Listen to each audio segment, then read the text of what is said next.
Sejam todos bem-vindos a efetivamente a nossa primeira aula do curso de Biomecânica na Musculação.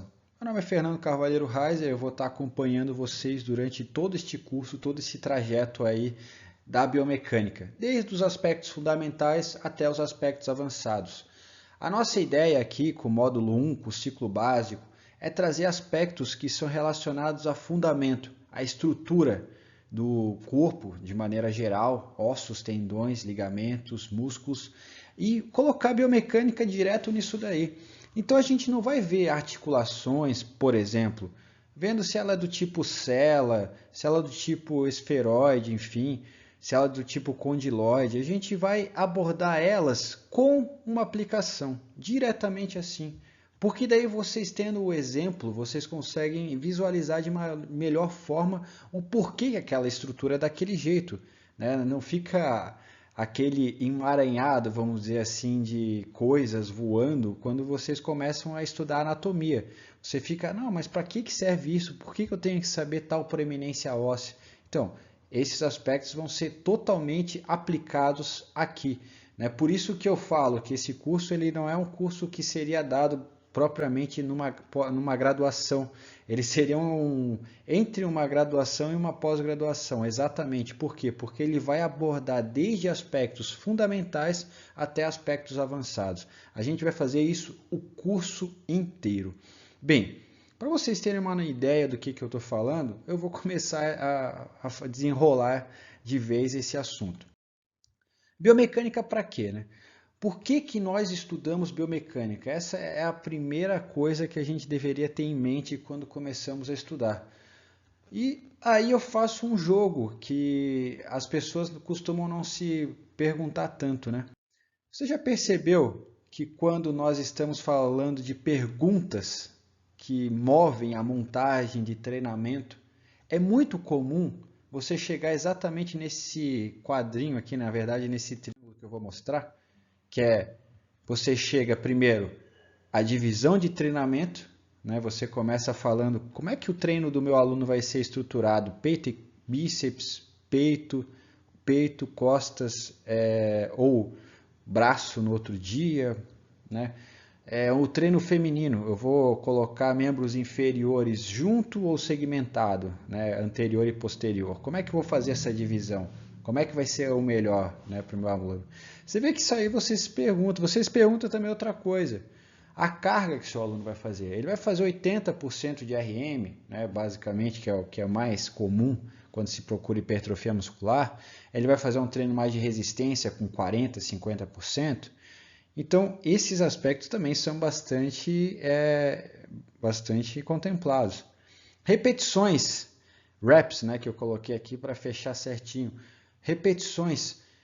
Quantas repetições eu vou fazer, professor? Quantas séries, né, a gente pode colocar aqui, né, de maneira geral? Porque quando estamos falando de quilagem de treinamento, a gente fala de total de repetições que vai te dar a quantidade de quilos que você levantou. Por exemplo, se você faz 3 séries de 10, logo você fez 30 repetições. Se foi 30 repetições com 10 quilos, basicamente você ergueu 300 quilos naquele determinado exercício. Isso é o que a gente chama de quilagem. Se o peso também vai subindo, né, vamos dizer assim, acima de 500 quilos, 900, 1000 quilos, principalmente 1000 quilos, né, a gente já está falando de tonelagem, ou metade e meia tonelagem, né, de maneira geral. Então, basicamente são esses aspectos aí que regem a montagem de treinamento e estão na maioria das vezes corretos. É importante nós vermos isso. Você ter essa segmentação do que você vai querer treinar com o seu aluno. Contudo, eu ressalto que uma coisa que é bastante negligenciada é o tipo de movimento que vai ser feito, que é a peça que encaixa nesse quebra-cabeça todo aí. Qual que vai ser o movimento que vai ser feito? Vai ser agachamento ou vai ser levantamento terra? Certa vez eu estava acompanhando um fisiculturista e ele de fato colocava num treino, numa semana ele fazia agachamento e no outro levantamento terra. Quer dizer, são dois exercícios, né, distintos, com grupamentos musculares ativados em intensidades diferentes e tempos diferentes. Contudo, por que ele fazia essa diferenciação? Porque, como ele treinava muito pesado nesse ciclo, ele preferia fazer uma carga mais pesada de agachamento para somente uma semana, visando dar mais integridade física à coluna lombar dele. E na outra semana que ele faria um terra. Então ele faria essa repetição, né, de carga e movimento, vamos dizer assim, durante a sequência da programação de treinamento dele. Então aí a gente já tem claramente que o movimento que vai ser feito é uma coisa que não é muito estudada, né? Eu vou fazer o quê? Eu vou fazer no dia de peito supino reto, supino inclinado, supino canadense, o declinado, né? E um cross, é isso aí que eu vou fazer com o meu aluno. Olha só como é que o negócio vai longe. Certa vez, né, eu trabalhando como professor de academia, um aluno chegou para mim, amigo meu, até de longa data, e falou, poxa, meu bíceps não cresce. Daí eu falei assim, pô, mas como é que tá o teu treino? Ah, no treino de costas eu faço costas puxada à frente, puxada supinada, serrote, e depois eu faço mais séries de bíceps, né? Eu fazia mais 4 exercícios para bíceps, né? Que ele julgava que não tinha sido treinado no treino de costas. E terminava com uma rosca 21. Quer dizer, olha a quantidade de repetições que esse cara estava fazendo no treino, olha a quantidade de tonelagem, né, de carga que esse cara estava utilizando, era muito grande. Então o excesso não permitia também que o cara conseguisse desenvolver, né, a musculatura dele da melhor forma, né, porque era muito volume de treinamento e logo ele também chegava mais quebrado no final do treino, né, sem qualidade de treinamento. Então é óbvio que esses aspectos aí são fundamentais para a gente entender, não tem escapatória. Outro problema que nós vamos encontrar é o seguinte, beleza, a gente encontrou aí a peça que faltava, só que o que a gente tem aí para nos basear? Basicamente as redes sociais estão minando, né, a área de educação física, fisioterapia e tal. É claro que isso vem mudando, né? A gente vem tentando modificar isso ao longo do tempo. Contudo, ainda assim você encontra um monte de besteira, um monte de baboseira nas redes sociais. Um monte, digo, informação e não conhecimento, tá? Conhecimento é isso daqui, é esse estudo que estamos fazendo. É pegar esses dados e começarmos a pensar a prescrição do exercício de uma maneira inteligente.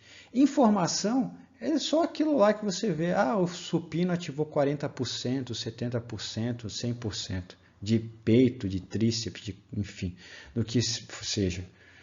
Claro, a gente precisa ter um discernimento. Mas ativou o quê? Por quanto tempo? Qual foi a intensidade total desse exercício, desse movimento? Qual foi o pico, né, de atividade? Será que a gente vale a pena falar um pouco sobre isso? Então, esses aspectos nunca são levados em consideração, com certeza, né? Então, a gente tem que quebrar isso. E como é que a gente começa a quebrar isso? Quando a gente começa a entender as coisas, quando a gente começa a buscar as melhores fontes, né? Para isso, vamos, né, como tinha aquela série de alguns anos atrás, os Mythbusters, né? Mythbusters, né? Na verdade. Meu inglês está bastante ruim já. Vamos caçar os mitos da biomecânica. Essa vai ser a nossa tarefa.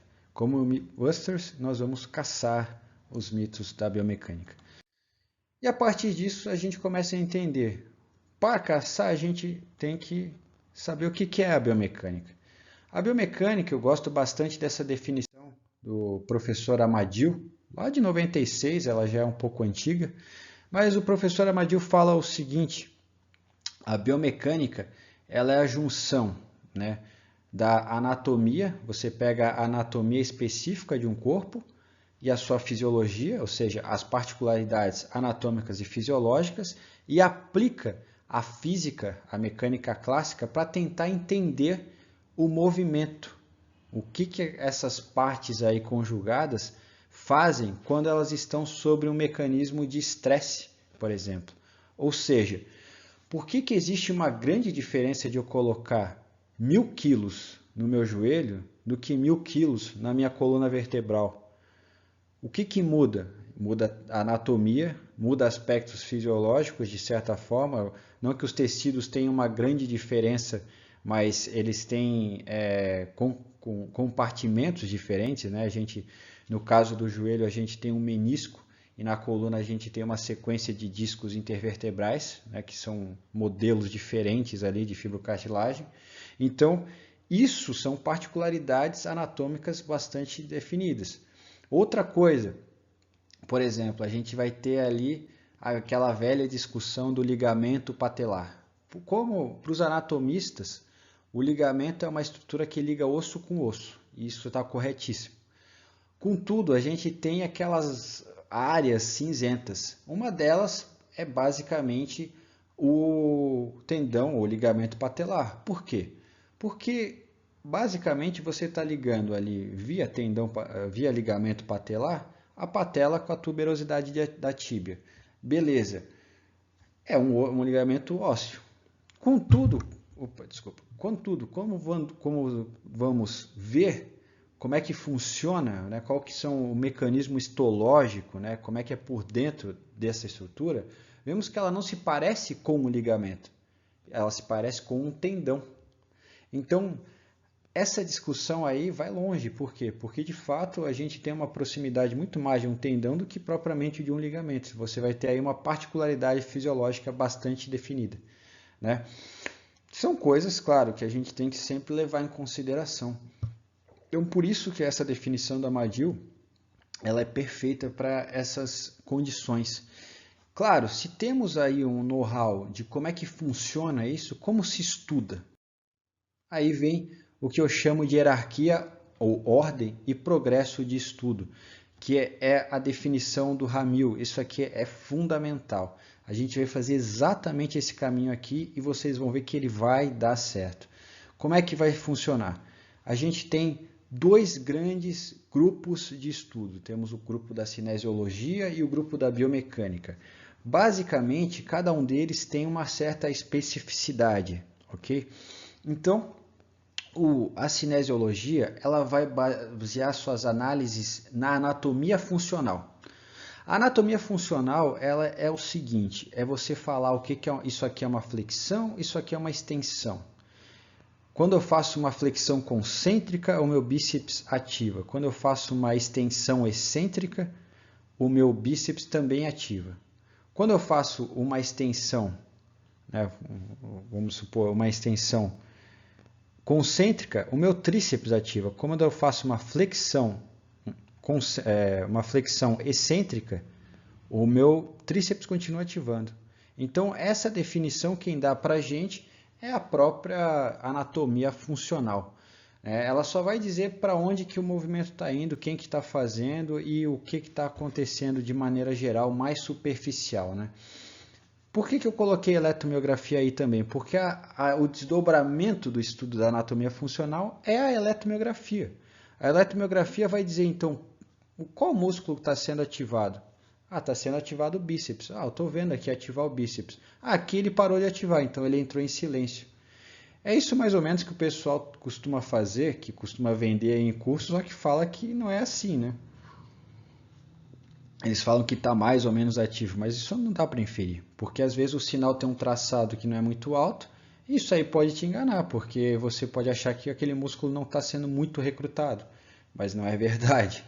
Então a gente tem que ter bastante cuidado, bastante parcimônia com essas análises. Na parte da biomecânica, nós também vamos pegar a anatomia funcional, mas a gente vai incorporar essa anatomia funcional com cinemática e cinética. Então a cinemática eu vou cuidar principalmente de posicionamentos corporais, né? Esses posicionamentos corporais eles podem ser lineares ou angulares. Por exemplo, se eu vou do meu dedo daqui para cá, eu estou tendo esse deslocamento aqui, né? Agora, para fazer isso, eu preciso estar com o meu cotovelo com um determinado ângulo articular. O meu ombro ele precisa estar aqui em flexão, mais ou menos de 90 graus para eu fazer isso aqui. Então, cinemática vai ver exatamente esses posicionamentos angulares que eu faço e lineares, né? Então, basicamente, cada movimento que fazemos são movimentos angulares que geram um movimento linear. Por exemplo, quando você está falando de agachamento, você começa a descer a barra. Precisa descer até 90 graus. O descer a barra é esse deslocamento. Você desloca quantos centímetros ali? Você já parou para pensar nisso? 40 centímetros, 20 centímetros, 30 centímetros? Só que para deslocar esse tanto, você precisa desses movimentos articulares, angulares, vamos dizer assim, que é o 90 graus do joelho, o 90 graus do quadril, enfim, todos esses mecanismos aí funcionando simultaneamente. A partir disso, temos as variações, que eu disse, posição, que são essas primárias, a velocidade, que é saber quão rápido, né, ou quão veloz que esse movimento aconteceu, e a aceleração, quanto que eu acelerei para chegar a determinada posição. Quanto mais aceleração, obviamente, mais explosão, vamos dizer assim, no movimento, de maneira geral, né? É uma variável aí que a gente usa bastante, velocidade e aceleração, né, de modo geral. Esses aspectos são muito utilizados tanto para você aferir, por exemplo, ao cara que precisa de potência, como também se um idoso está melhorando. Como é que a gente pode ver isso? Pela velocidade da marcha dele. Se ele está fazendo uma marcha mais rápida, se ele está andando mais rápido, está dando mais passos em menos tempo, obviamente ele está mais rápido, ele está mais eficiente, então o teu treinamento está fazendo sentido para ele. Na cinética, nós lidamos com forças também lineares e angulares. Aí nas forças lineares nós temos a força, né? Força peso, por exemplo. Quando você sobe numa balança para se pesar, está gerando uma força ali, a força peso. Tanto é que se você pular um pouco, você vai ver que aquela balança ela gira aquele ponteiro para baixo e para cima muito rapidamente. Uma plataforma de força que temos no laboratório é uma balança. Então também estamos utilizando esse princípio aqui. E o famoso torque. Né? O torque é o que? É o produto dessa força vezes uma distância, e em alguns casos o ângulo especificamente que está acontecendo isso. Que também vamos adentrar mais profundamente nas aulas posteriores. Bem, entendendo essa hierarquia, fica mais fácil da gente saber como é que as coisas mais ou menos andam, né? Como é que eu vejo uma aplicação, por exemplo, da cinética? Eu falei, mas olha só que dado interessante que a gente vai trazer para vocês. Só antes circulando aqui a anatomia funcional, que vai ser o ponto que nós iremos iniciar os estudos, tá? Não vamos pular etapas.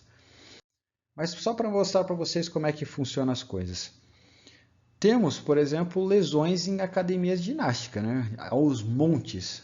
Acontece que os primeiros estudos epidemiológicos que saíram disso são lá da década de 80, para vocês terem noção de como é que o negócio anda. E olha o que eles encontraram lá atrás, que em 43% dos participantes, clientes que faziam essas aulas de academia, de aeróbico, né, que eles chamavam, e 76% dos instrutores você encontrava lesões articulares, lesões musculares. Por quê? Por causa desse detalhe. As forças atuantes que você tem são de 4 a 5 vezes o peso corporal. 4 a 5 vezes o peso corporal, vamos pegar um exemplo de uma pessoa que tenha 70 quilos, mais ou menos 70 newtons, tá? A gente está colocando aqui força igual a 10, né? Para facilitar o nosso cálculo. Então, se uma pessoa de 70 quilos começa a fazer essas atividades, né, que chamam muita atenção porque elas prometem muita queima de gordura, então as aulas de academia elas são um boom, né, uma coisa que vende bastante. Uma pessoa de 70 quilos, você tem de 2.800 a 3.500 de sobrecarga no tornozelo, no joelho, no quadril. Isso é muito ou é pouco? Para vocês terem uma noção, eu estou falando de 4 a 5 vezes o peso corporal. Para você andar, você usa 1.2. Faz agora a relação. A pessoa está acostumada a ficar jogando no equipamento dela, no corpo dela, 1.2. E daí você joga 4 vezes o que ela costuma aguentar. Você acha que vai acontecer o quê? Obviamente que ela vai se quebrar, não tem jeito. Então é por isso que a gente precisa se basear nas evidências. E aí eu reforço, da onde a gente tira esses dados? A gente tira daqui, dos periódicos, do MedScience, do Electromyography and Kinesiology, no Clinical Biomechanics, no Journal of Strength, no Journal of Biomechanics. São esses periódicos que nós vamos utilizar. Esses são as nossas fontes. A gente não vai ficar se baseando aqui no que a gente simplesmente está analisando sem critério. A gente vai fazer uma coisa com um aparato científico forte e com uma prática forte. Não vai ser uma coisa aí etérea. Né? Claro que isso vai totalmente contra essa questão mais sentimental que as pessoas têm, né? O cara possa, mas está pegando mais, né? Mas eu não posso ir por esse sentimento. É óbvio que não. Por quê? Porque isso vai gerar um outro problema. O problema que a gente chama de problema do empirismo, que é esse aqui. O problema do empirismo é muito complicado para você ter na sua prática profissional, porque vai levar a coisas extremamente erradas. E quando eu digo extremamente erradas, é que são brutalmente erradas mesmo. Por que eu botei um galo, vocês estão se perguntando, né? Porque uma premissa falsa é essa daqui. O dia só nasce depois que o galo canta. Ou só depois que o galo canta o dia nasce, né? Como eu coloquei. O que isso quer dizer pra gente? Ou seja, para o dia nascer, o galo tem que cantar. Ué, mas se a gente matar todos os galos do mundo, o dia vai continuar nascendo. Ou seja, essa é uma premissa errada, uma premissa falsa. Ou seja, você está se baseando numa evidência manca, quer dizer, uma hipótese manca, melhor dizendo. É óbvio que isso não funciona assim. E isso está cheio na área de treinamento de força. Por exemplo, usar o calço no agachamento. Quantas vezes você já não escutou? Não, mas isso vai encurtar a cadeia posterior. Que vai encurtar a cadeia posterior, cara? Levantador de peso olímpico usa isso desde sempre. Nunca teve problema. Da onde que se tirou essa coisa aí? É as mesmas baboseiras dos 90 graus. A gente não pode ficar se baseando em achismo. A gente tem que ter evidência. Para mostrar aquilo que a gente quer analisar, a gente precisa ter um estudo forte, uma coisa assim. E graças a Deus tem saído cada vez mais estudos de qualidade. Então, ficamos aí, na nossa primeira reflexão, na nossa primeira parte dessa aula.